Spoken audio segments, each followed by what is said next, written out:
I arrived at the Black Spruce Peak Observatory just after 3 in the afternoon, with 2 hours of daylight left and my boots still damp from the last stretch of the access road.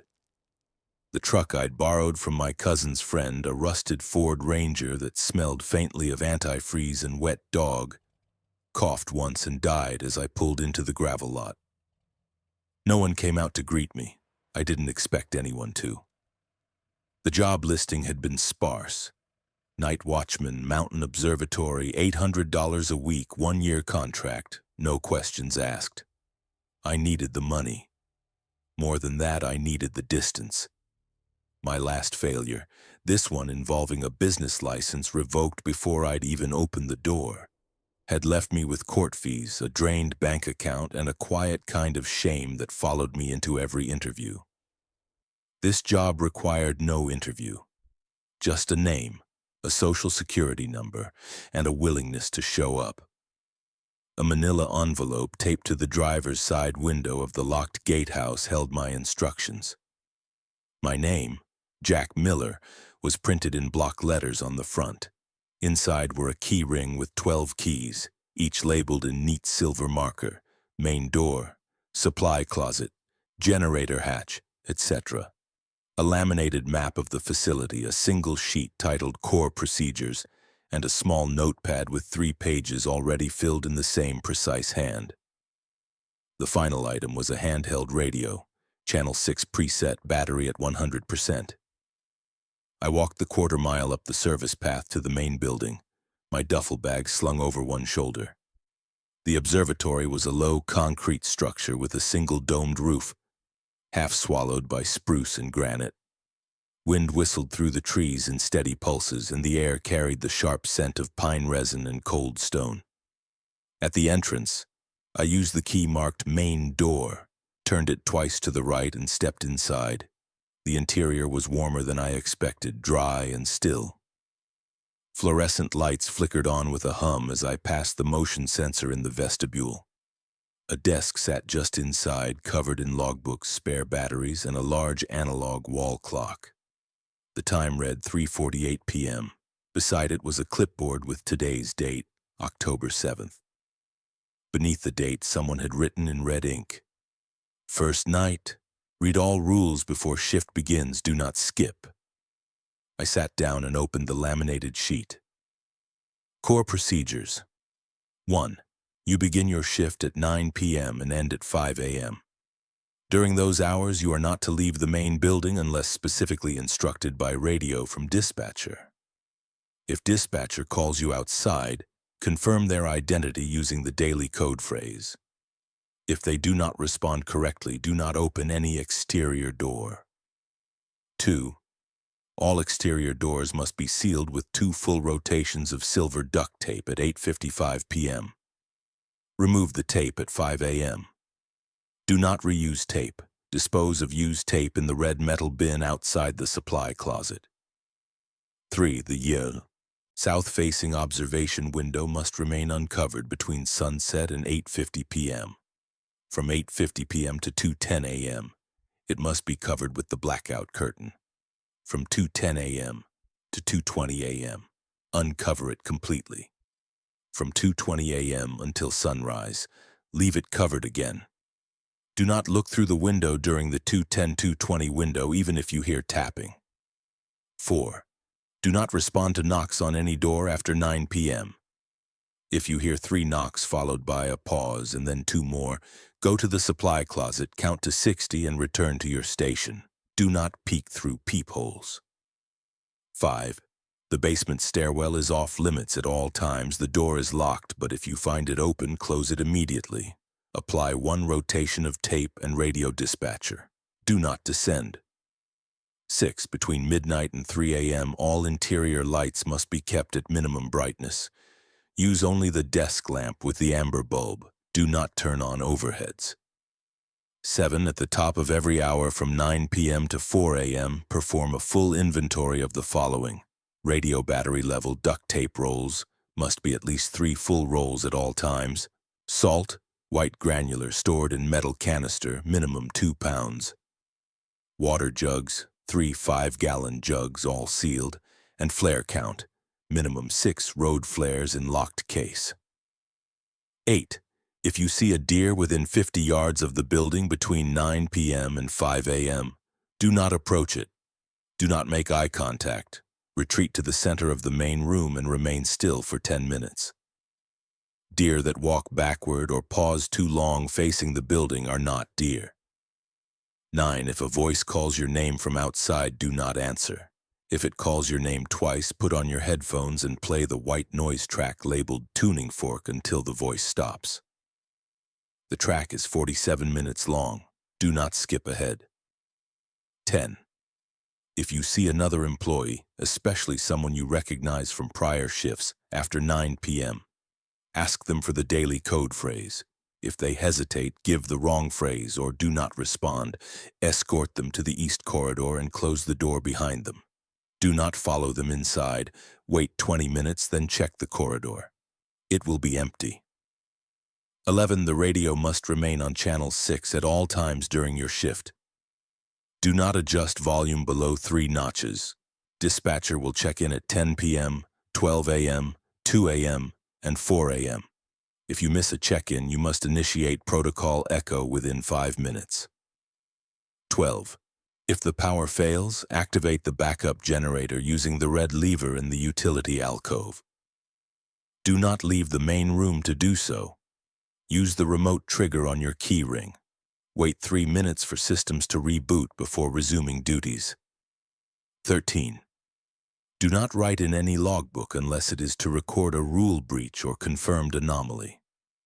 All entries must be in black ink, dated and signed. Do not speculate. 14. Sleep is not permitted during shift hours. If you feel drowsy, perform 5 minutes of inventory checks, or walk the perimeter corridor 3 times counterclockwise. Do not sit down. I read the list twice, then a 3rd time. My hands didn't shake, but my throat felt dry. I'd signed up for isolation, not this, but the alternative. Back to the city, another rejection, another night in that one-room apartment with the flickering kitchen light, was worse.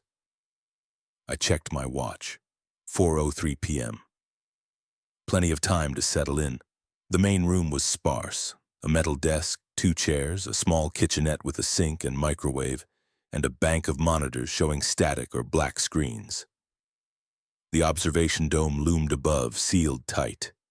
I found the supply closet down the east corridor, unlocked it with the correct key, and inventoried the contents. 3 rolls of silver duct tape, a 5-pound bag of salt, half used, 6 flares in a locked metal case, radio charger, spare batteries, blank logbooks. Everything matched the list. I ate a cold dinner of canned beans and crackers, washed it down with bottled water, and tried to nap on the cot in the staff bunk room. Sleep didn't come. I kept hearing wind against the roof, the creak of old metal, the occasional rustle in the trees that could have been an animal, or not. At 8:45 p.m., I began the pre-shift ritual. First, I sealed the 3 exterior doors with 2 full rotations of duct tape each, pressing the edges firmly. The tape hissed softly as I tore it. Second, I drew the blackout curtain over the south window per Rule 3. Third, I dimmed all lights except the amber desk lamp. Fourth, I performed my first full inventory. Radio battery 100%. Duct tape 3 full rolls. Salt, 3 pounds, 8 ounces. Water, 3 full jugs. Flares, 6. I sat at the desk, headphones around my neck, radio set to channel 6, volume at notch 3. The clock ticked toward 9. At exactly 9 p.m., the wall clock emitted a soft chime. My shift had begun. The first hour passed quietly. I walked the perimeter corridor 3 times, counting my steps, 84 per loop. I checked the doors. The tape held. Outside, the wind picked up. Branches scraped the roof like fingernails. At 10 p.m., the radio crackled. Check-in Alpha. State name and time. Jack Miller. 10 p.m. All systems nominal. Copy. Maintain protocol. Dispatcher out. I wrote the exchange in the logbook, black ink, precise. At 11:30 p.m., I saw the first anomaly. I was refilling my water glass in the kitchenette when movement flickered beyond the blackout curtain. I froze. The curtain was supposed to block all view, but a sliver of moonlight had slipped through a gap at the top. In that sliver, I saw a shape, tall, narrow, standing perfectly still at the tree line, about 60 yards out. It didn't move, didn't breathe as far as I could tell, just watched. I turned away immediately, following Rule 3. Do not look during unauthorized windows. I walked to the center of the room, sat in the desk chair, and waited 5 minutes. When I looked again, the gap was just moonlight on snow-dusted pine. Midnight check-in came and went. Radio voice unchanged. All quiet? Dispatcher asked. Quiet, I said, but it wasn't. At 12:23 a.m., I heard the first knock. 3 knocks. Pause. 2 more. My pulse spiked. I stood, walked to the supply closet, closed the door behind me, and counted to 60 aloud. 1 Mississippi, 2 Mississippi. When I opened the door, the corridor was empty. The front door's tape was undisturbed. I returned to my station. Hands steady. Rules followed, no breach. At 1:45 a.m., I saw the deer. It stood in the clearing directly south of the building, maybe 40 yards out, closer than the 50-yard limit. It faced the observatory, head tilted slightly. Its left foreleg twitched, but not like a normal deer's would. The motion was too smooth, too deliberate, like it was testing the joint. I didn't make eye contact. I walked backward to the center of the main room, sat and timed 10 minutes on my watch. When I looked again, it was gone. 2 a.m. check-in. Same voice, same codes. Then came the window ritual. At 2:10 a.m., I uncovered the south window as instructed. My hands trembled slightly as I pulled back the curtain. The glass was cold. Outside, the world was silver blue under a full moon. Snow glittered on the evergreens. Nothing moved. I did not look directly at the glass. I kept my gaze angled down per Rule 3's warning. But I could feel it, the sense of being watched, heavier now, like pressure on my temples. At 2:15 a.m., something tapped on the glass. 3 soft raps, then silence. I didn't turn, didn't breathe for a full 10 seconds. Then I walked to the kitchenette, filled a glass with water, and drank it slowly. When I returned, the tapping had stopped. At 2:20 a.m., I covered the window again. The rest of the night blurred into exhaustion and routine. 4 a.m. check-in, inventory at the top of the hour, patrols, tape checks. At 4:45 a.m., I began prepping for shift end. Removing tape, restocking used supplies, logging minor anomalies. Deer within 50 yards, knock sequence heard, tapping at south window. At 5 a.m., I unlocked the main door, stepped outside, and tossed the used tape into the red bin. The sun hadn't risen yet, but the eastern sky was pale gold. I breathed deeply. Cold, clean air. I'd made it. I slept for 6 hours straight in the bunk room, dreamless. The second night, I was more careful. I double-checked every seal. I verified the salt weight with the small scale in the supply closet. I tested the flare case lock. At 8:55 p.m., I applied the tape with extra pressure, running my palm along each strip to ensure adhesion. 9 p.m., the shift began. 10 p.m., check-in. 11 p.m. Wind howled louder than before, shaking the building's frame.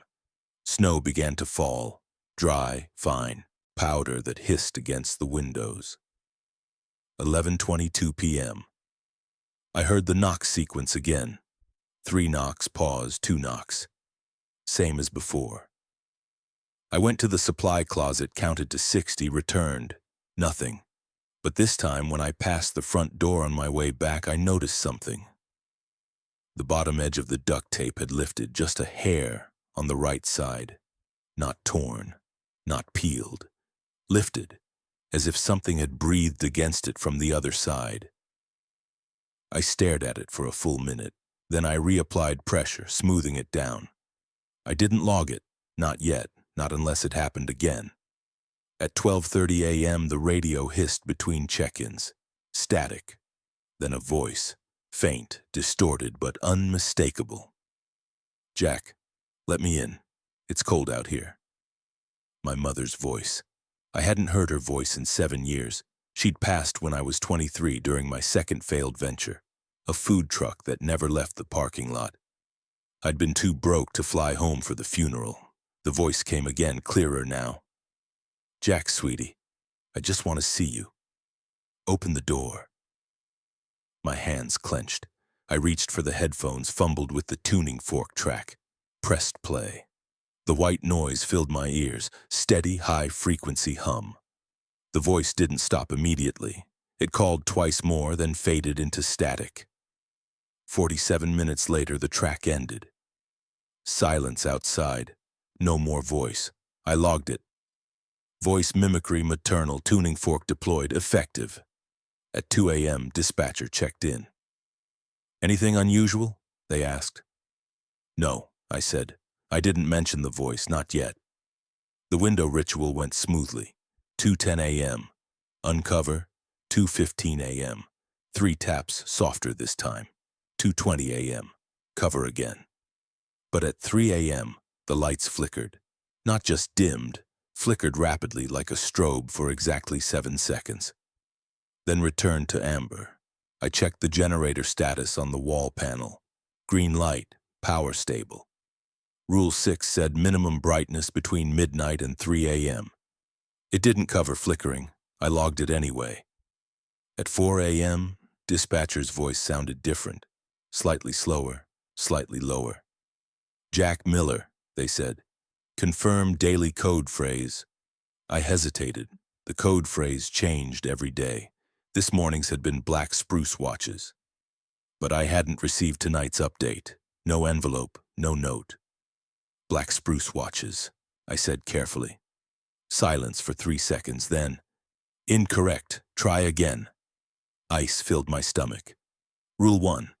If dispatcher does not respond correctly, do not open any exterior door. But this wasn't a door request. This was a check-in. I gripped the radio. "Repeat daily code phrase." More silence. Then, "You're tired, Jack. Open the side door. I'll bring coffee." That wasn't dispatcher. Dispatcher never offered coffee, never used my first name unprompted. I switched off the radio. Immediately, the lights went out. Total darkness. I fumbled for the remote trigger on my keyring, pressed the generator button. Nothing happened.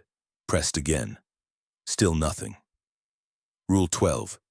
If power fails, activate backup generator using remote trigger. Wait 3 minutes. But the remote wasn't working. I stood, heart pounding, and moved by memory to the utility alcove. The manual lever was there, in the wall behind a panel. But Rule 12 said, "Do not leave the main room to do so." I stopped 3 feet from the alcove entrance. If I broke Rule 12, what would happen? I turned back, sat at the desk, waited. At 3 minutes, the lights still didn't return. At 5 minutes, I heard footsteps outside, not on the gravel, not on the path, circling the building, slow, deliberate, each step spaced exactly 2 seconds apart. 1, 2, 1, 2. I counted them, 64 steps to complete a full circle. They never crossed the threshold, never stopped at a door, just circled. I stayed in the chair, didn't move, didn't breathe loud. At 5:30 a.m., the lights came back on. The generator had rebooted on its own. I removed the tape at 5 a.m., hands shaking. The snow had covered the ground in 6 inches overnight. No tracks, no footprints, no deer. I slept for 4 hours, then read the logbook. And that's when I saw the note, not in my handwriting, scrawled in blue ink on the last page of the previous watcher's log. They learn your voice. They learn your past. They wait for you to break one rule, just one. Then they're in. Below it, a new section had been started, titled Amendments. I read it, Amendments, effective immediately. 1 daily code phrase will no longer be used. Dispatcher will now authenticate using a 3-digit number sequence spoken backward. You will receive the sequence each morning in the envelope taped to the gatehouse window. If no envelope is present, assume all external comms are compromised. Do not respond to radio until you have verified the sequence in person the following day. 2. The south window must now remain covered at all times between 9 p.m. and 5 a.m. The 210-220 uncover window is revoked. Do not remove the curtain under any circumstances. 3. If you hear your name spoken outside more than once in a single night, do not use the tuning fork track. Instead, pour 1 cup of salt in a circle around your chair and remain seated until 5 a.m. Do not stand, even to use the restroom. 4. The perimeter corridor patrol must now be performed 4 times per shift, not 3, and only counterclockwise. Clockwise movement after 9 p.m. is prohibited. 5. If power fails for more than 2 minutes, do not wait for auto reboot. Proceed immediately to the utility alcove and pull the manual generator lever. This overrides Rule 12. Do not delay. 6. If you see footprints or disturbed snow within 30 yards of the building, do not investigate.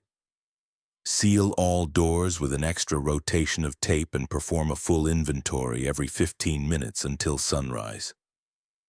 7. If the knocking sequence occurs more than once per night, treat it as a level 2 alert. Move to the center of the main room, dim the desk lamp to lowest setting, and do not speak or move for 30 minutes. 8. You are no longer authorized to log minor anomalies. All external stimuli must be recorded in full detail, including time, duration, sensory description, and emotional response. 9. Do not trust any written note found inside the building unless it is initialed RT in red ink. 10. If you experience déjà vu lasting more than 10 seconds, i.e. the sensation that you have lived this exact moment before, immediately recite the alphabet backward from Z to A. Do not stop until complete. I stared at the page. RT, the previous watcher's initials. I hadn't seen any red ink. I checked every page of the logbook. Nothing. That night I brought the envelope from the gatehouse in before sunset. Inside was a slip of paper. 7:14. I memorized it backward. 4:17. 9 p.m. shift start. 10 p.m. radio crackled. Check-in. Authenticate with sequence. 4:17. I said. Confirmed. All clear. Midnight. Wind stronger. Snow falling heavier. 12:28 a.m. Knock sequence. Once. I moved to the center of the room, dimmed the lamp, sat silently for 30 minutes. My bladder ached. I didn't move. 1:15 a.m. I heard my name. Jack. Once. I didn't react. Then again, Jack, please. Twice. I stood, poured a cup of salt in a circle around my chair, sat inside it. The salt grains glittered in the amber light. I stayed there until 5 a.m., 2 a.m. check-in. Sequence confirmed. But at 3:42 a.m., I saw it. Through the south window, despite the curtain being drawn, I saw a face, not pressed against the glass, not distorted, just there. Floating in the darkness beyond the curtain, pale and still, eyes open, mouth closed. My face. I didn't look directly. I turned my head, kept my eyes on the desk, but I could feel it watching me. Mimicking my posture, tilting its head when I did. I recited the alphabet backward under my breath, ZYXWV. It stayed for 17 minutes, then vanished. I logged it in full detail. The next morning, another envelope, 295, backward, 592. That night, the power failed at 1 a.m. I waited 2 minutes, then went to the utility alcove and pulled the manual lever. Generator roared to life in 10 seconds. At 2:30 a.m., I saw footprints in the snow, not circling, leading straight to the front door, then stopping. No return path. I applied the extra rotation of tape, did inventory every 15 minutes. At 4 a.m., dispatcher said, code sequence, 592. Incorrect. I said nothing, turned off the radio. The footsteps returned. 64 steps, perfect circle. At 5 a.m., I stepped outside. The footprints were gone, snow smooth. But on the front door, just below the handle, someone had drawn a symbol in frost, a circle with a vertical line through it. I didn't recognize it, didn't log it, just scrubbed it off with my glove. The fifth night, the rookie arrived. His name was Eli. Early 20s, nervous smile, carrying a backpack and a duffel. He said he was sent to assist with instrument calibration, whatever that meant. He had a key to the east corridor, marked calibration access. He showed up at 7 p.m., before my shift started. "I'm supposed to shadow you tonight," he said. "First rotation." I checked his authorization slip, signed by someone named R. Teller, same initials. I let him in. He was quiet, respectful, asked few questions, watched me seal the doors, nodded when I explained the inventory. At 9 p.m., I began my shift. He sat in the second chair taking notes. At 10 p.m., radio check-in. 2 personnel present, I reported. "Copy," dispatcher said. At 11 p.m., the knock sequence. Eli stood up. "Should we look?" "No," I said. "Rule 4. He sat back down, but his eyes kept darting to the door. At 12:30 a.m., he leaned over. "Hey, Jack, I think I saw someone outside. A woman, in a red coat." I froze. My mother always wore a red coat. "Do not acknowledge," I said. "Rule 9. He nodded, but his hands were trembling. At 1 a.m., he stood again. "I need to use the restroom." "There's a bucket in the supply closet," I said. "Use that." "I'd rather use the real one," he said, heading toward the east corridor, the staff bathroom. "Stop," I said. "Rule 14. No leaving station after shift start." "I'll be 30 seconds, he said, already opening the door. I didn't stop him. I should have. At 1:03 a.m., I heard the scream, high-pitched, cut off abruptly. I ran to the east corridor. The bathroom door was open. The room was empty. No sign of struggle, no blood. Just steam rising from the sink faucet, left running. On the mirror, written in condensation, "You let him go." I radioed dispatcher. No answer. I sealed the east corridor door with 3 rotations of tape. I didn't sleep. At 5 a.m., I searched the building. No Eli. No note, no backpack. I logged everything. That afternoon, no envelope at the gatehouse. I knew what that meant. That night, I assumed all comms were compromised. 9 p.m. alone. 10 p.m. radio silent. 11 p.m. knock sequence. Twice. I did the 30-minute lockdown, sat in salt circle, midnight. The lights went out. I went straight to the utility alcove, pulled the lever, generator on in 10 seconds. But when I returned, the desk lamp was off. I turned it on. It flickered once, then died. I tried the spare bulb. Same. I worked by flashlight for the rest of the night. At 2 a.m., I heard Eli's voice. "Jack, help me. I'm in the basement." Rule 5. Basement off limits. If doors open, close it. I checked the basement door, locked, as always. But the voice came again. "Please, it's so cold down here." I put on headphones, played tuning fork. The voice continued underneath the noise, fainter, but there. At 3:15 a.m., the south curtain moved, not from wind, from something behind it pushing gently. I didn't look. I walked the perimeter corridor 4 times counterclockwise, 84 steps each loop. At 4 a.m., I saw the symbol again. On the radio casing this time, circle with a line, frost in a heated room. I wiped it off. My hand shook. At 4:50 a.m., the knocking started, not the sequence, just one knock, then another, steady, patient. I sat in the center of the room, didn't move. At 5 a.m., I stepped outside. No snow, just cold, hard earth, and one set of footprints, mine, leading to the door. But behind me, inside the building, the floor was wet, like someone had tracked in melted snow. I cleaned it before logging. The next day, I found the emergency protocols, tucked in the back of RT's logbook on a page initialed in red. Emergency protocols. Use only during siege conditions. 1. If you are alone, comms are down, and you hear continuous knocking for more than 5 minutes, proceed to the main desk. Place one flare upright in the center. Light it. Do not leave the flare unattended. The light must remain visible from all windows until 5 a.m. 2. If the salt circle is breached, i.e., if any grain is displaced by wind, movement, or unseen force, immediately retreat to the supply closet. Lock the door from inside. Do not exit until sunrise. Rations for 12 hours are stored on the top shelf. 3. If you see your own reflection move independently, cover all mirrors with black cloth and recite the alphabet backward 3 times consecutively. Do not stop for breath. 4. If the footsteps circle the building more than 3 times in 1 hour, perform the anchor ritual. Stand at the exact center of the main room. Hold one key from the key ring in your left hand and count your own heartbeat for 1 full minute.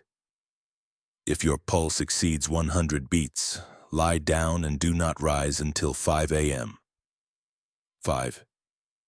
If you are certain someone is inside the building with you but you cannot locate them, turn off all lights, play the tuning fork track at maximum volume, and remain absolutely still.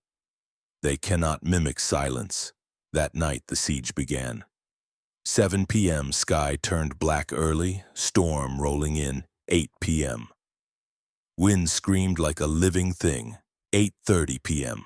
I sealed the doors with 3 rotations of tape, extra just in case. 9 p.m. shift start. 9:05 p.m. knocking began, not the sequence, just knocks. Steady, relentless. 9:10 p.m. still knocking. I lit the flare, placed it on the desk. Bright red light filled the room, casting long shadows. 9:30 p.m. The flare flickered. I stood over it, shielding it with my body. 10 p.m. Knocking stopped. Silence. Then, scratching. On the roof like claws. I didn't look up. 10:30 p.m.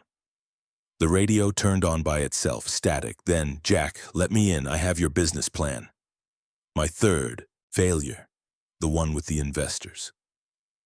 I turned the radio off. It turned back on. Page 7, the voice said. You forgot the contingency clause. I covered it with a metal tray. At 11 p.m., the salt circle I'd drawn around my chair began to ripple. Not from wind, from something passing through it. I retreated to the supply closet, locked the door, ate a protein bar, drank water. Midnight, still locked in, but I heard footsteps inside the building. Not circling, inside, slow, deliberate, pausing at each door. I held my breath.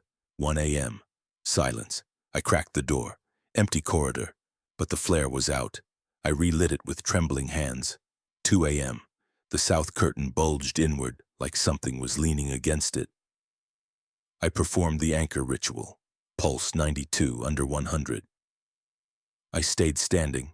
2:30 a.m. I saw my reflection in the dark microwave door. It smiled. I covered it with cloth, recited alphabet backward 3 times. ZYX, ZYX, ZYX. At 3 a.m. the power failed. I went to the utility alcove, pulled the lever. Nothing. Tried again, still nothing. Manual override jammed. I returned to the main room, lit a second flare. At 3:30 a.m. I heard Eli's voice again. Jack. I found the basement key. I turned off all lights, played tuning fork at max volume. Sat in total darkness, noise roaring in my ears, and waited. The footsteps came. Inside, closer. Stopped 3 feet from my chair. I didn't move, didn't breathe. They waited, then receded. At 4 a.m. the storm broke. Wind died, snow stopped. Silence. I kept the tuning fork playing until 5 a.m. At 5:01 a.m. I stepped outside. Dawn light, pink and gold. The building stood intact. Tape seals held. I checked the perimeter. No tracks, no symbols. Inside I inventoried. Radio dead. Duct tape 1 roll left. Salt 1 pound. Water 2 jugs. Flares 4. I logged the siege. Every detail. That afternoon, I found an envelope at the gatehouse. Inside, Zeta Zinero. I knew what it meant. Final shift. I prepared meticulously. New tape, full salt, charged spare radio, 6 flares. 8:55 p.m. triple sealed doors. 9 p.m. began. No knocks, no voices, no taps, just silence. Too quiet. At 1 a.m., I walked the perimeter. 4 times, counterclockwise. At 2 a.m., I uncovered the south window just for a second, despite the amendment. Nothing outside, but on the glass, in frost, the symbol again. I covered it. At 4 a.m., I performed final inventory. Everything in order. At 5 a.m., I removed the tape, stepped outside, took a deep breath. Then I went back in and wrote the clean rule set for the next person. Core rules, revised. Amendments, consolidated emergency protocols, verified, all in black ink. Neat, precise. I left it on the desk. In the envelope at the gatehouse, I placed a new slip. 8888. They'll know what to do. I drove down the mountain just after sunrise, the Ford Ranger groaning in low gear. My hands didn't shake anymore. My sleep is still light, but I don't dream. Sometimes in the city I hear knocking. 3 knocks. Pause. 2 knocks. I don't answer. I just check my pockets for salt.